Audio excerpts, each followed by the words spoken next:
Welcome to One Vancouver. I'm Erin Lark, and this is our first episode of a new podcast where we are focusing on all of the great people that come together to do great things for our students in Vancouver Public Schools. Today, I have a special guest from Special Services to kick off our podcast. Welcome. Thank you so much. My name is Jacqueline Mesa. I guess I'll look at the camera too. I am from Special Services, and my role this year is as an instructional specialist. So I support the instructional work of 6th through 12th grade special education teachers, and then also really kind of supporting the great work that's happening in terms of co-teaching, inclusionary practices, and UDL, and then also doing my admin internship this year. So just, not too busy. But pretty busy. That's pretty busy, I would think. Yeah. So you mentioned a term in there that I think is coming up for a lot of people in education, which is great. Mm-hmm. But for anyone who hasn't heard it or maybe would like a refresh, can you explain UDL to our listeners? Yeah, absolutely. So when I think about UDL, and it's another acronym, which we have a lot of those in schools, but what that means is Universal Design for Learning. So universal design is actually a term that comes from the architecture world. So when we think about giving everyone in the world access to the places and spaces that they need to be, that's where the term universal design came from. So universal design is really thinking about how we're providing wheelchair ramps, how we're providing access and opportunity for every adult and child to really be in the businesses and the zones and the housing that they need to be in. So we kind of repurpose that, and we use it now to talk about designing learning for students. So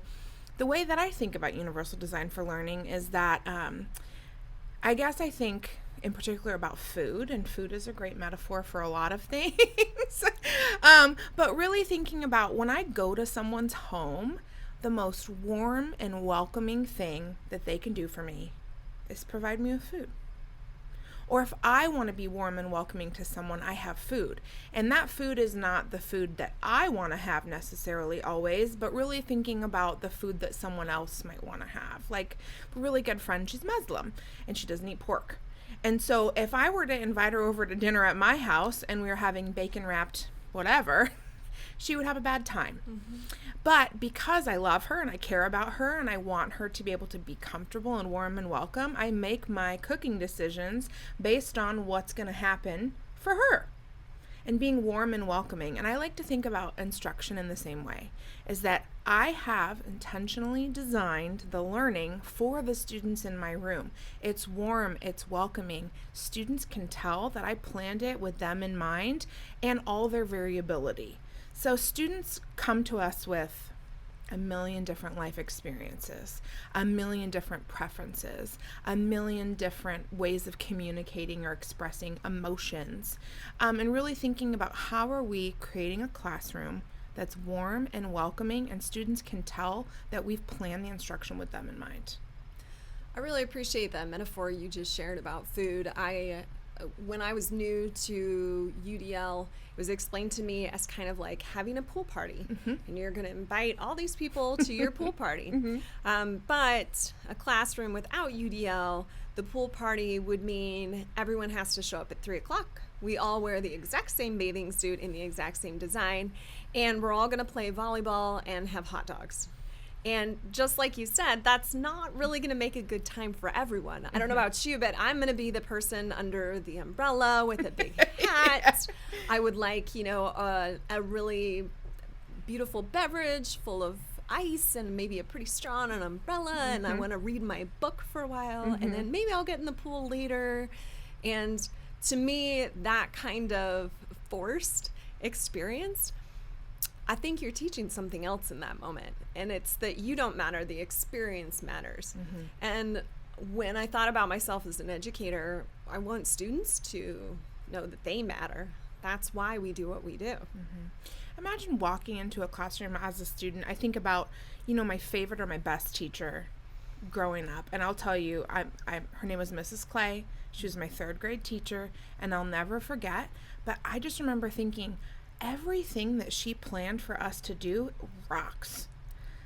There was nothing that was boring. There was nothing that was not engaging. She tried every single day to get us to want to be there and want to do the thing. And that's what stands out to me in my mind. We did a really awesome thing kind of around like the life cycle of a butterfly, and we had butterflies in the classroom. So I'll never forget what I learned about, I know so much about butterflies now. My son and I read The Very Hungry Caterpillar. I don't know if you remember that. Classic. Yeah, it's a classic. And I think to myself, I know so much about butterflies because I remembered it because Mrs. Clay designed that learning so that I would be really engaged and interested into it.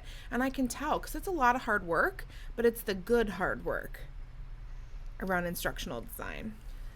And to continue your metaphor that you're using, I'm thinking of one of my mentors who said very early when I was really overwhelmed about planning, and he said, well, Erin, not every meal can be a gourmet meal. Sometimes there's fast food. Sometimes there's the old favorite. So what advice would you have for a teacher who maybe looks at, or creates in their mind their perfect ideal classroom environment where they would have all the time and resources to make everything happen for every child, but they're faced with a moment of overwhelm or, things always step up and change your plans. There might be a late bus that morning or a student's absent and you can't move forward with part of something. So what's your advice for kind of that, the middle when you have to do something, but you don't have your full range of tools available?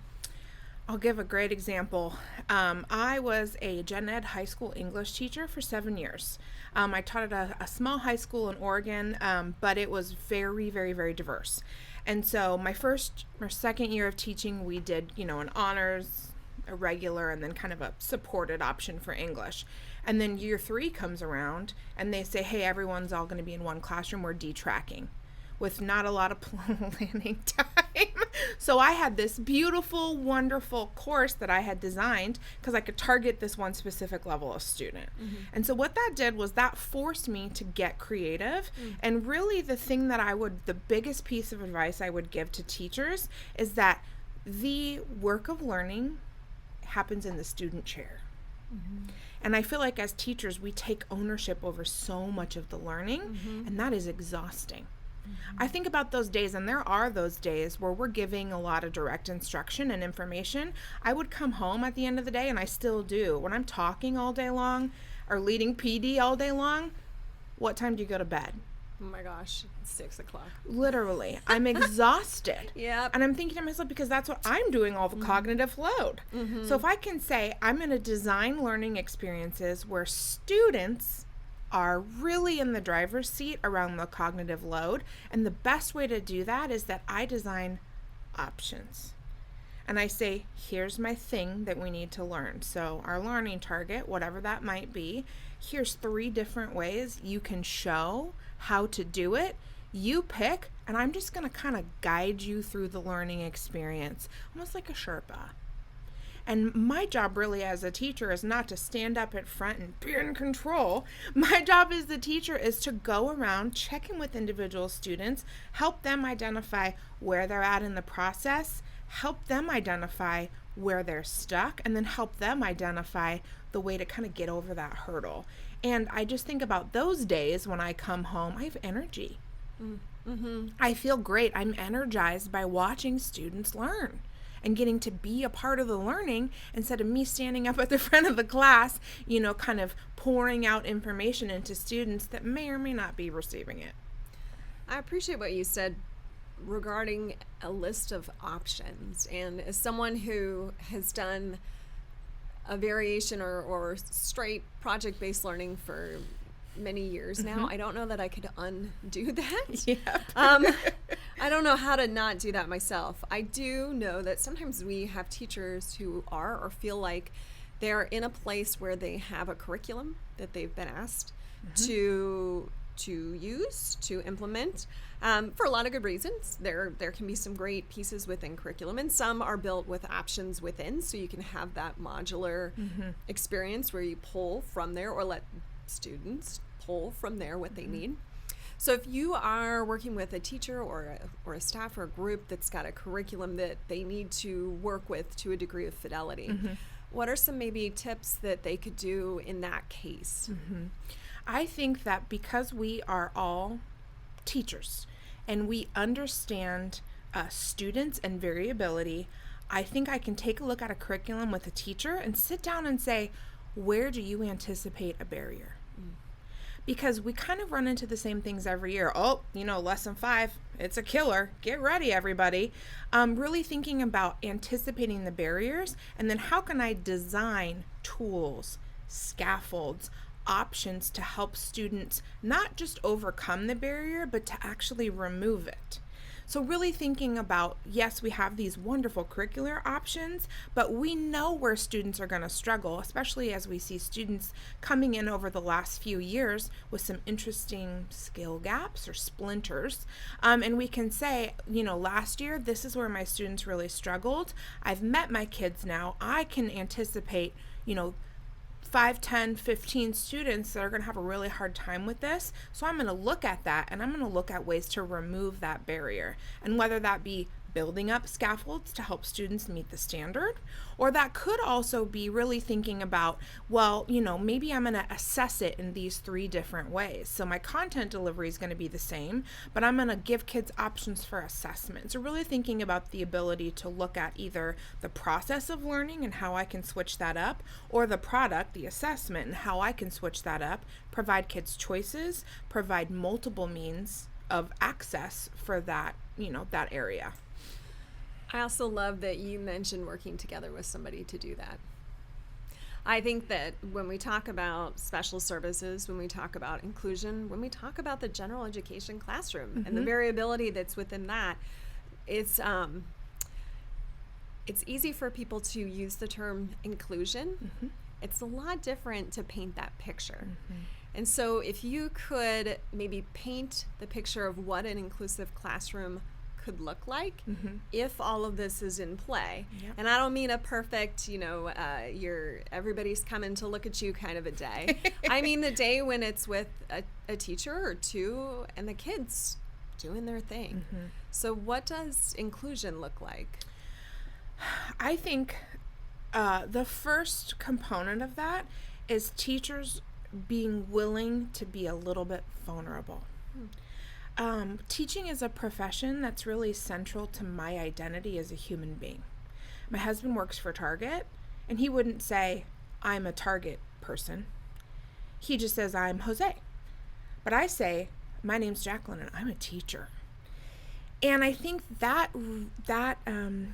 kind of pride and that teaching is so central to who we are makes it so that we struggle with being vulnerable about what we need help with, or maybe even struggle to be vulnerable to be collaborative. And I really think about the PLC work. And the PLC work, when it's done well, when we're really asking those tough questions, requires vulnerability. I have to be willing to come into a group and say, this bombed. This did not go well. Here's my data. Help me. And I really think that is kind of the first step that we need to take towards being collaborative and really working together, and providing inclusionary opportunities for our students requires us all to be vulnerable. I know with the teachers that I work with and I coach, they're wonderful and they're so wonderful, but it takes a while for all of us to come to a place where we can be vulnerable about what's going well and what's not going well. But when we get to that vulnerable place, what happens? Inclusion. And being willing to say, I don't quite know enough about this to be able to support my students. And so kind of making those relationships and those connections.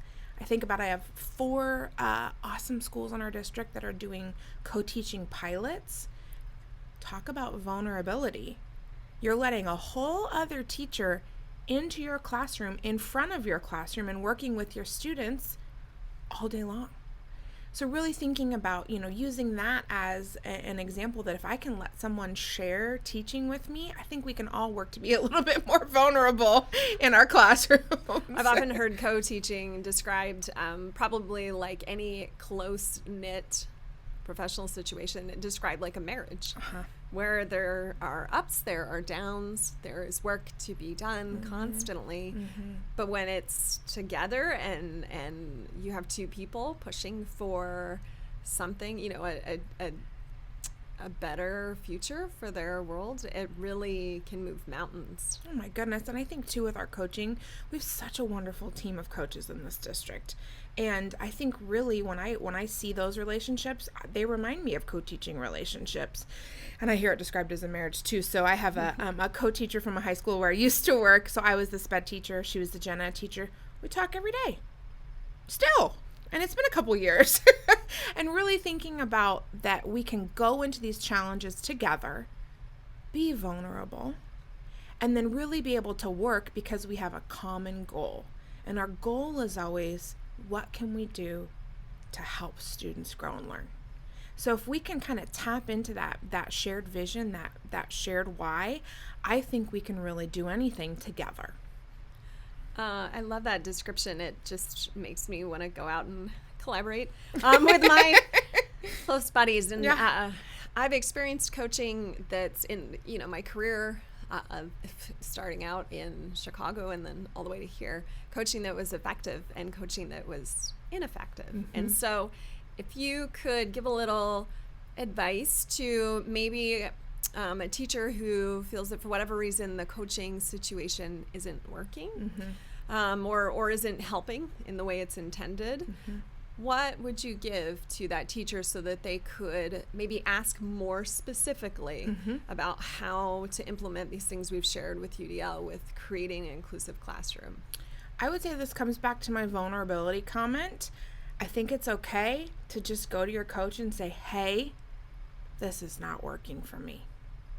And then hopefully together you can figure out what's not working. Because sometimes, you know, in human relationships, we know there's complexities. Anyone that's ever been in any sort of working or even not working relationship with anyone, we know that there's bumps in the road. So really being able to say, this is not working for me, and I want it to work for me because we have a shared vision of where we're going, and really working to be collaborative with that coach. And my goal and my hope is that, you know, the coaches that I work with, that myself as a coach, that I'm able to hear that feedback.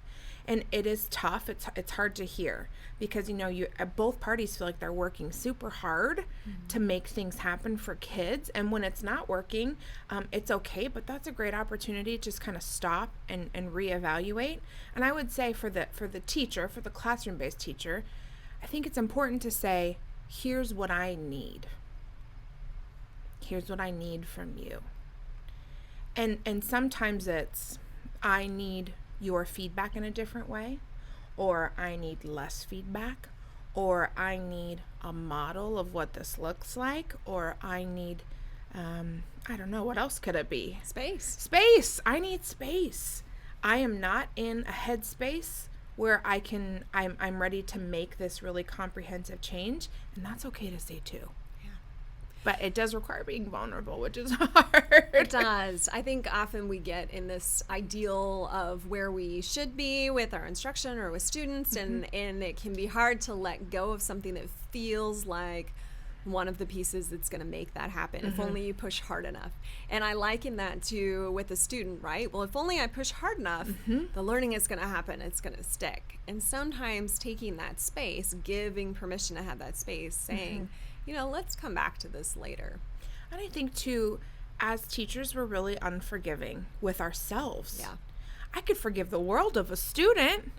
Oh, my goodness, you put your name on your paper. I'm so proud of you. That's wonderful. You should be proud of yourself. You did it. But then yet, for myself, if it's not perfect, I'm really harsh on myself, and my inner voice says really bad, mean things to me. You're up at 3 a.m. going over it. Oh, why didn't I say this or do this? And then you pick apart these things that have happened, and you're just so anxious, and you're putting these insane hours in to work on something when I think we need to give ourselves grace. And I don't know who said this, but they're a smart person. It's about progress, not perfection. And the goal is that as a teacher, I don't know it all. I barely know any of it. But you know what I do know is that I'm going to keep learning, and I'm going to keep working, and I'm going to keep growing in this area. I over the last year have been working with Gail, who is our math, specialist. And I've never really been a math person or a math teacher. And I got the opportunity, originally I was hired in this district to work at Geyser Middle School, co-teaching in math. So this summer, but before I started, I spent the whole summer learning about math instruction. And I said, you know what? I don't know a lot, but what I do know is that I can keep learning and growing in this area and really being okay with being a learner. And I think teachers love students that are learners. We love to see learning happening, but we don't always give ourselves that same opportunity to just be a learner and be like, you know what, I don't know, but I'm going to figure that out. I think that's awesome, and I'm so glad we have you to cheer people on with Thanks. that, and to make exploration safe. It is hard. It is difficult when you have so many students with different needs, interests, preferences. Tuesday mornings, whatever that could be. Yeah. And the reality of it often shakes out to a difficult place. And I think having people available to support you, even just to listen, can be really powerful.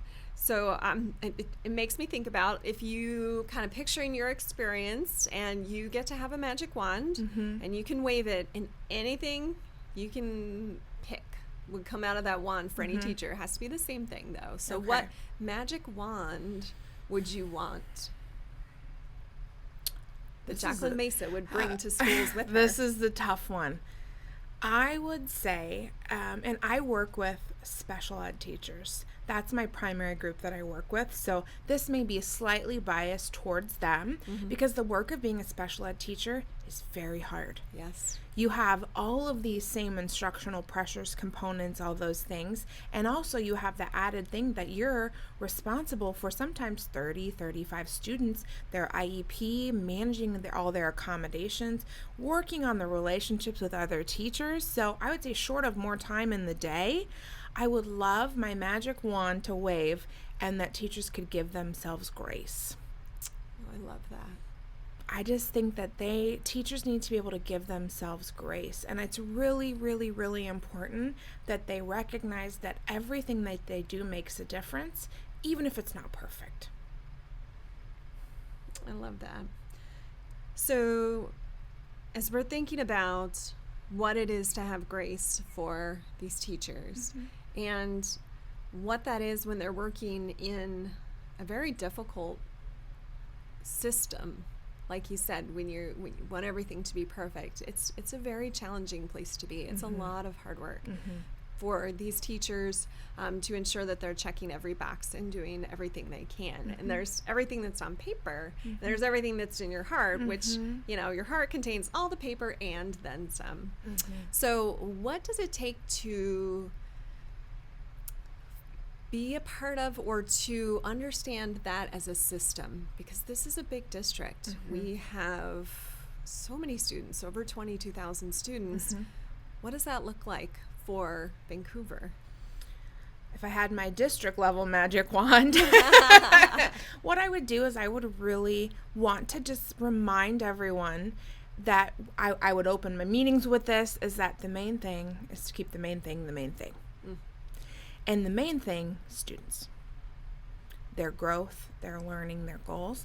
And I would say if there's things that don't move us in that direction, then I think we should maybe put those a little bit lower on our priority list. And really keeping teachers at the heart of what we do. Because you know who has the biggest impact on students? And arguably, sometimes the only impact on students is teachers. So what are we doing to support teachers in the classroom? Are we making their jobs harder? Are we making their jobs easier? Are we supporting their when they're vulnerable and they're saying, hey, I want to try something new and crazy, and it may work and it may not? How are we supporting them with that? And really supporting teachers to give themselves grace, and really supporting teachers to do the good work of being front-facing with students. And that's, I think, something that, now that I'm kind of in a district level role, I'm always reminding myself, hey, guess what? The work that you do is important. the paperwork, the check boxes, the Google Classrooms, the whatever it might be, but the most important thing is students. So how are you funneling your biggest effort towards the teachers who front face with those students, because they're the ones that have the impact? Absolutely. Well, I like to finish up conversations with people by asking them to send me, in this case our audience, off with either some advice, anything you like, or off on an adventure, something to go and do. So if you could send us off with advice or on an adventure, which would you do? I think many of us attended, there was a training on Wednesday with a person her name's Shelley Moore. My adventure I would like everyone to send on is just kind of watching, she has a YouTube series called 5 More Minutes. That would be my adventure I'd like to send you on. She has a lot of incredible thoughts about inclusion. She has a lot of incredible thoughts, and I'm not talking just about inclusion of students on IEPs or who are identified for special education. We're talking about all of our priority groups. So I really would like to send you on an adventure and look into Shelley Moore, and then email me, and I'd love to grab a coffee and chat about it, because I just think she's so wonderful, and every time she speaks right to my heart. That's my adventure. Talking with you has been wonderful. I appreciate how much it has tied to the heart throughout our conversation. Thank you so much, Jacqueline. Thanks, Erin. Appreciate you. You too.